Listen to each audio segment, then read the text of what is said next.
आज हम लोग पढ़ेंगे चैप्टर 14 रिप्रोडक्शन इन एनिमल्स। ठीक है, देखिए रिप्रोडक्शन, पहले तो रिप्रोडक्शन है क्या। Reproduction is a life process, very important life process. Without it we, ऐसा नहीं है कि इसके बिना हम लोग सर्वाइव नहीं कर सकते हैं, रिप्रोडक्शन के बिना सर्वाइव नहीं कर सकते हैं। रिप्रोडक्शन नहीं होगा तो एनीबडी कैन सर्वाइव, ठीक है।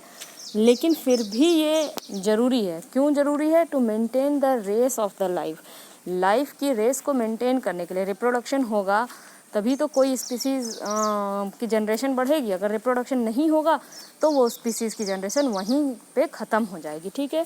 तो रिप्रोडक्शन है क्या? What is reproduction? Reproduction is the ability of the living organism to produce young ones similar to themselves. अपने ही जैसे यंग वंस को प्रोड्यूस करने की एबिलिटी को रिप्रोडक्शन बोलते हैं। फिर से देखिए, reproduction is the ability of living organism to produce young ones similar to themselves. अपने ही जैसे यंग वंस को रिप्रोड्यूस करने की एबिलिटी को क्या बोलते हैं? रिप्रोडक्शन बोलते हैं, ठीक है। It is one of the most important characteristic in life. ये बहुत इंपॉर्टेंट कैरेक्टरिस्टिक है हमारे लाइफ में। ऑल लिविंग थिंग्स रिप्रोड्यूस, सारे ही लिविंग थिंग्स जो हैं वो रिप्रोड्यूस करते हैं।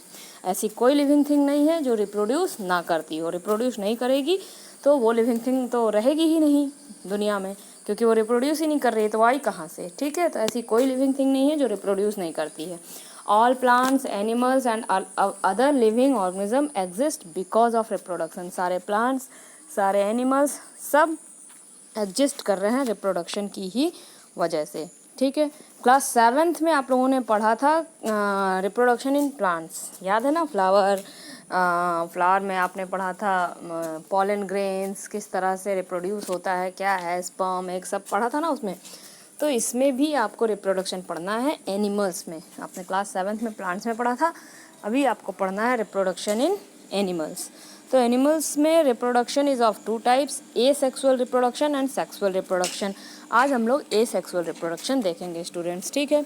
Asexual reproduction is a type of reproduction in which sexes are absent, means only one individual is enough to divide itself, ठीक है।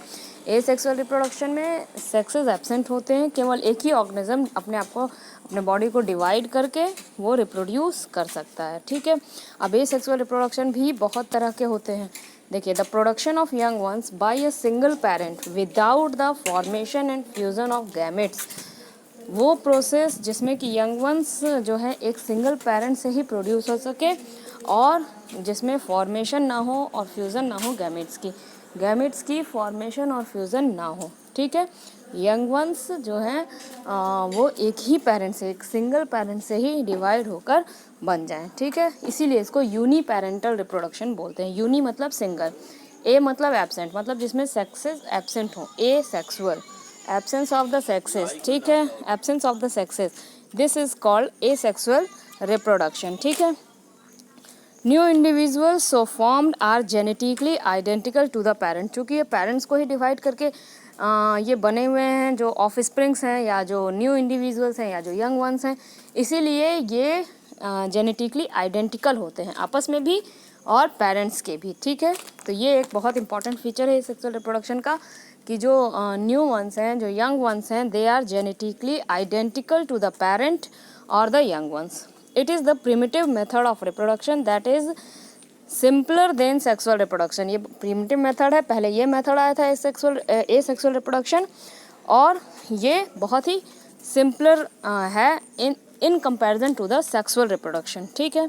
अब देखिए कितने तरह के एसेक्सुअल रिप्रोडक्शन होते हैं। Asexual reproduction takes place by the following process: binary fission, multiple fission, ठीक है, बडिंग। ये कुछ प्रोसेस जो आपके अभी तो बहुत सारे तरह के सेक्सुअल रिप्रोडक्शन होते हैं, लेकिन आपकी बुक में 3 तरह के एसेक्सुअल रिप्रोडक्शन दिए हुए हैं: binary fission, multiple fission and budding. अब बाइनरी फिजन देखिए, बाई मतलब 2 होता है। बाई मतलब क्या होता है? 2। जब एक सिंगल पेरेंट डिवाइड होके 2 ऑफ स्प्रिंग बना ले या 2 यंग वंस बना ले या 2 डॉटर सेल बना ले, then it is called binary fission. Fission मतलब टूटना, ध्यान रखिएगा, बायो में या साइंस में आप वर्ड्स के ऊपर ध्यान दीजिएगा। वर्ड्स का मतलब अगर आपको पता है तो you can define that word, ठीक है। बाय मतलब टू, फिजन मतलब divide. When single organism divides into two offspring then it is this process is called binary fission, ठीक है। It is observed in unicellular organism, ज़्यादातर ये सब जो हैं वो यूनिसेलर ऑर्गेनिजम्स में होते हैं। और जो इसका सबसे बेस्ट एग्जाम्पल है वो है अमीबा, ठीक है। बैक्टीरिया, कुछ बैक्टीरिया और अमीबा बेस्ट एग्जाम्पल है। इस प्रोसेस में a parent cell divides into two daughter cell and each cell thus form grows to form an individual. और हर एक सेल जो है उसके अंदर ये एबिलिटी होती है कि वो एक नया इंडिविजुअल बना ले। बाइनरी फिजन मेन, एक सिंगल पेरेंट जो है डिवाइड होगा दो डॉटर सेल्स में। बात समझ में आ गया। अब मल्टीपल फिजन, मल्टीपल मतलब मैनी, बहुत सारे। फिजन मतलब टूटना, मतलब एक सिंगल पेरेंट जब बहुत सारे ऑफस्प्रिंग में डिवाइड हो जाए then this is called multiple fission. जब एक सिंगल पेरेंट बहुत सारे ऑफस्प्रिंग को एक साथ प्रोड्यूस कर सकता है then that is called multiple fission. It is repeated division of a parent cell into number of small individual. For example the plasmodium, Plasmodium में ये फिजन होता है। प्लाज्मोडियम क्या है, देखिए यहीं से जो एक छोटा सा दिया हुआ है इसमें, यहीं से एक नंबर का क्वेश्चन पूछ लेता है। प्लाज्मोडियम क्या है, मलेरियल पैरासाइट है, मलेरिया का पैरासाइट है। मलेरिया जो कॉज होता है ना हमारे में, तो वो प्लाज्मोडियम ही हमारे अंदर आ जाता है। प्रोटोजोआ है एक तरह का, वो मलेरिया कॉज करता है, ठीक है। तो Plasmodium is a malarial parasite जो कि डिवाइड किस प्रोसेस से होता है, मल्टीपल फिजन से, ठीक है। देखिए यहाँ पे आपको डायग्राम दिया हुआ है बाइनरी फिजन का, अमीबा किस तरह से बाइनरी फिजन डिवाइड हो रहा है, और बगल में मल्टीपल फिजन का। ये दोनों डायग्राम भी स्टूडेंट्स आपको आना चाहिए क्योंकि ये दोनों डायग्राम भी पूछता है, ठीक है। अब तीसरा हो गया बडिंग। बडिंग में देखिए दो एग्जाम्पल नीचे दिया हुआ है, budding in hydra and budding in east. इसमें क्या होता है, एक ऑर्गेनिज्म में एक छोटा सा आउटग्रोथ निकलता है पहले, बड, जैसे कि आप ये फ्लावर्स में देखें ना, बड निकलता है, कली, ठीक है, फिर वो फूल बन जाता है, फिर उसमें रिप्रोडक्शन होता है। उसी तरीके से यहाँ पे भी एक छोटा सा, देखिए पहले हाइड्रा में देखिए छोटा सा ये निकला हुआ है बड किनारे, फिर उसमें धीरे धीरे टेंटिकल्स निकल रहे हैं, फिर वो धीरे धीरे डिटैच हो गया अपने पेरेंट सेल से और उसने एक नया हाइड्रा बना लिया। उसी तरह के ईस्ट में भी देखिए ऊपर एक छोटा सा आउटग्रोथ निकला, धीरे धीरे करके वो मैच्योर होगा और फिर वो अपने पेरेंट सेल से जो है वो डिवाइड होकर अलग हो जाएगा और वो एक नया ईस्ट बना लेगा, ठीक है। तो this process is called budding. ये हाइड्रा इसका एग्जाम्पल है, ईस्ट इसका एग्जाम्पल है। The formation of new individual from a small protuberance called the bud. New individual का formation from a small protuberance, ये प्रोट्यूबरेंस जो आउटग्रोथ बाहर में निकल रहा है ना उसी को बोलते हैं बड, ठीक है। Arising on the parent is called budding.